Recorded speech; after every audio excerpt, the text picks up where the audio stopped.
Today in 12th Science Biology, Plant Growth and Mineral Nutrition chapter.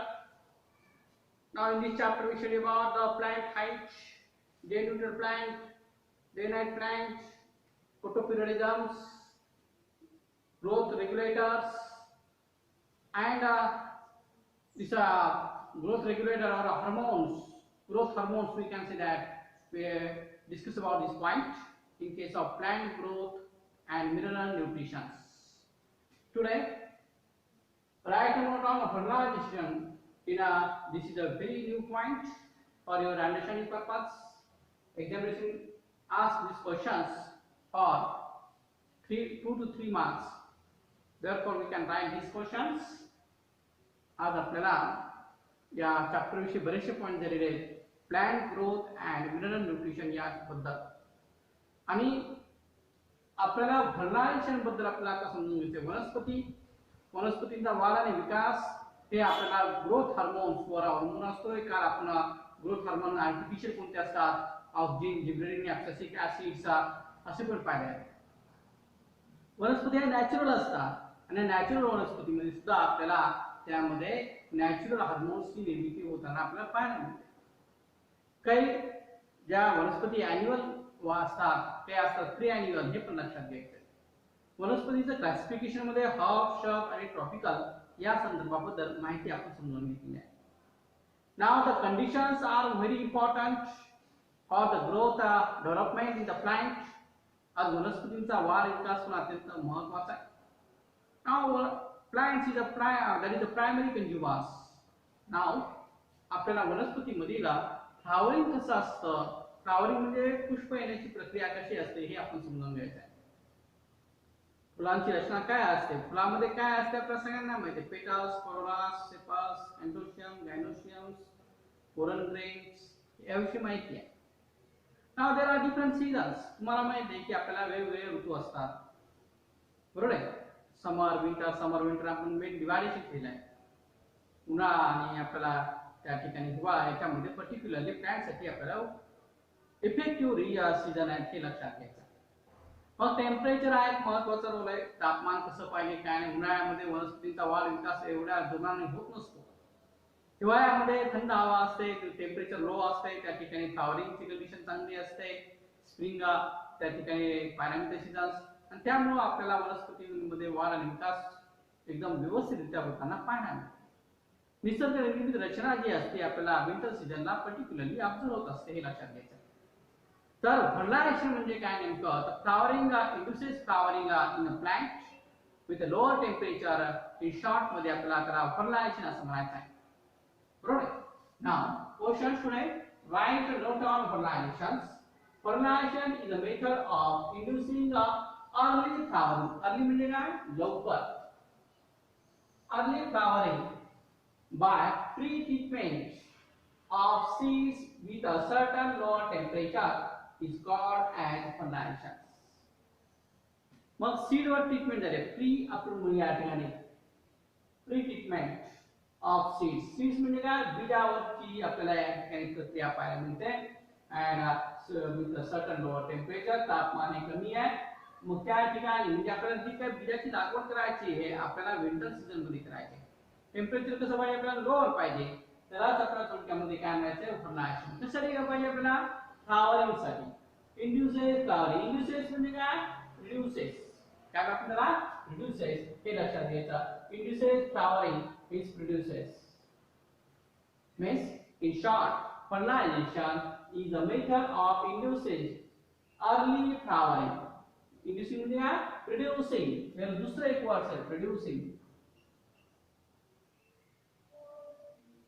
early flowering and this producing early flowering arising early flowering by pre-treatment of seeds वर treatment करायची आपल्याला सुरुवातीला with a certain lower temperature तापमान काय कमी घ्यायचं आपल्याला is called as fertilization यालाच आपल्या थोडक्यामध्ये काय म्हणतात आपला fertilization कमी तापमानाला वनस्पतीच्या बीजा प्रक्रिया करून जे काही फुलाची निर्मिती होत असते त्याला आपल्याला फर्टिलायझेशन असं म्हणायचं काय फर्टिलायझेशन दूसरा इन एनुअल प्लांट याच्याबद्दल आपण अभ्यास बघणार आहोत. वार्षिक काय असतात, काय प्री अॅन्युअल असतात, ते पण लक्षात घ्यायचं आहे. An annual plant growth start in a spring, flowering are produced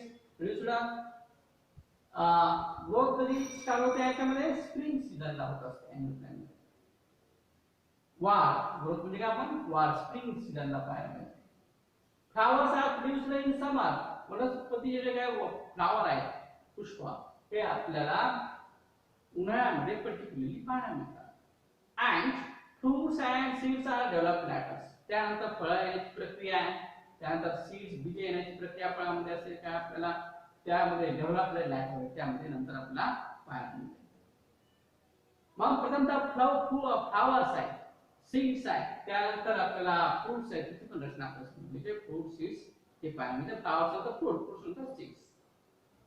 It means that the cold winter treatment is essential for flowering.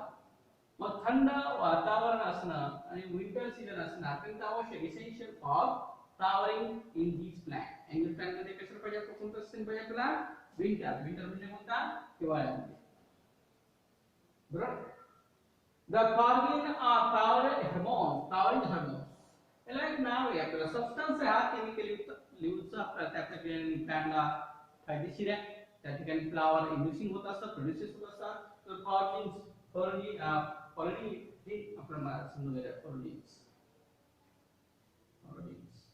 Hormones stimulate the flowering of plant. याद्वारे आपल्याला वनस्पतीचा जे काही फ्लॉवरिंगची प्रक्रिया आहे ती आपल्याला स्टिम्युलेट होते, त्या ठिकाणी जागृत होते, हे लक्षात घ्यायचं. बरोबर. हॉर्मोन्स हे आपण समजूया. Hormones the sowing winter crop in spring season can protect them flowering. मग विंटर क्रॉप जर असेल आणि त्या ठिकाणी फ्लॉवरिंग येत असेल त्या ठिकाणी त्यांना प्रोटेक्शन असतं. काय असतं, प्रोटेक्शन. आपल्याकडं पाण्याचं प्रमाण कमी असल्यामुळं मराठवाडा रिजनला आपल्याकडच्या भागामध्ये त्या ठिकाणी फ्लॉवरिंगचं प्रमाण कमी असतं. मग ज्या ठिकाणी थंड आहे ठिकाण त्या ठिकाणी फ्लॉवरिंग चांगल्या पद्धतीने आपल्याला पाहायला मिळते. हे लक्षात घ्यायचं. Conditions for flowering that is fertilization काय असतात ते आपण समजून घ्यायचं. Age of plant. वनस्पती असतात किती एज पासून किती काळापासून याचं पण आपल्याला कॅल्क्युलेशन असणं आवश्यक आहे.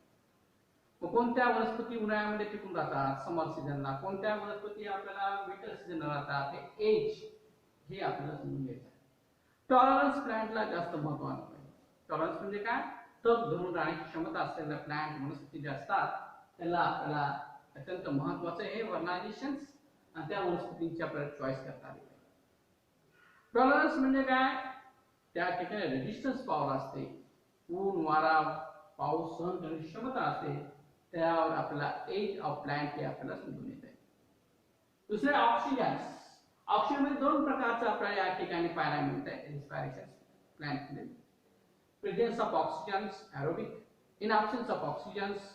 मग आपल्याला इन absence ऑफ ऑक्सिजनच्या वेळेस आपल्याला फ्लॉवरिंग पाहायला मिळते मेजॉरिटी.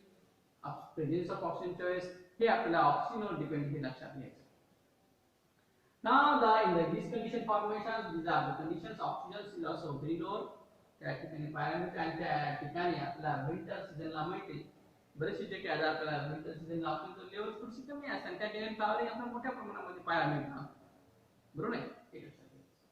इन वॉटरची ट्रीटमेंट ही आपल्याला महत्त्वाची. पाणी ही योग्य प्रमाणामध्ये रेशोमध्ये असणं आवश्यक आहे आणि त्यानुसार आपल्याला वनस्पतींचं जे काही फर्टिलायझेशन प्रोसेस आहे ती आपल्याला योग्य रीतीने पाहायला.